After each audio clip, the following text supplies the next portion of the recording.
सभी लोगों को मेरा नमस्कार। हमारे चैनल राजेश वाजपेयी एडवोकेट में आप सभी का स्वागत है।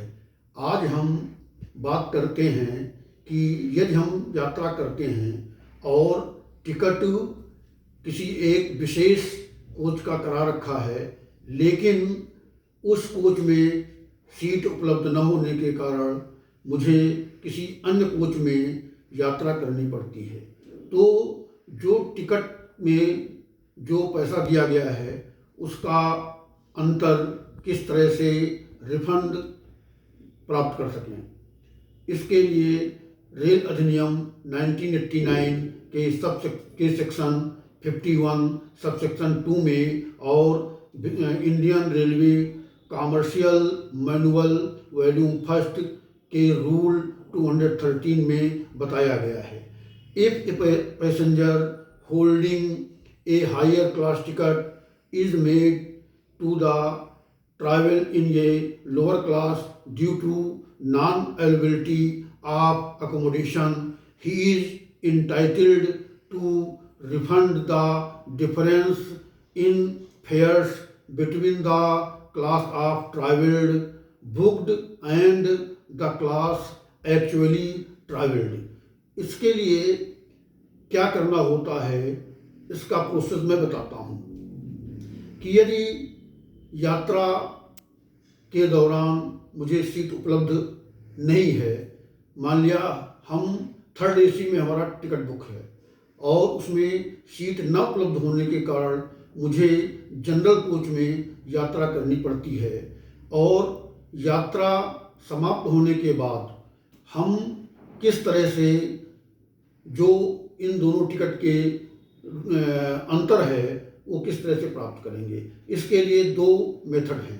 यदि आपने टिकट ऑनलाइन लिया है तो इसे इस तरह से टिकट को IRCTC ऑनलाइन बुक कर दें, या इसके TDR ऐप पर हम एक एप्लीकेशन दे सकते हैं। दूसरा, अगर हमने रेलवे के टिकट काउंटर से टिकट लिया है तो उसके लिए हम वहाँ के क्लर्क को एक एप्लीकेशन देते हैं जिसमें जो टिकट हमको रेलवे से प्राप्त हुआ था उसमें जो TT होता है उससे इस बारे में सिग्नेचर करा लें या कोई नोट लिखवा लें कि हम जनरल कोच में यात्रा कर रहे हैं, जिससे कि इस चीज़ का प्रमाण रहे कि हमने यात्रा जनरल कोच में की है और हमारा टिकट जो है वो थर्ड एसी का था। इस प्रकार हम ये प्राप्त कर सकते हैं। इसे और स्पष्ट करने के लिए हम एक उदाहरण द्वारा इसको समझ सकते हैं। मान लिया हम बनारस से दिल्ली के लिए बनारस दिल्ली एक्सप्रेस से यात्रा कर रहे हैं। थर्ड एसी का टिकट मान लिया 1065 रुपये का है और हमें जनरल कोच में यात्रा करनी पड़ती है और उसका किराया मान लिया 225 रुपया है। तो इन दोनों टिकट में जो अंतर है रुपया 840 का, इसके द्वारा इस प्रोसेस से हम 840 रुपया प्राप्त कर सकते हैं। ये वीडियो यदि आपको पसंद आया हो तो इसे लाइक करें, अपने मित्रों में शेयर करें और हमारे चैनल को सब्सक्राइब करें।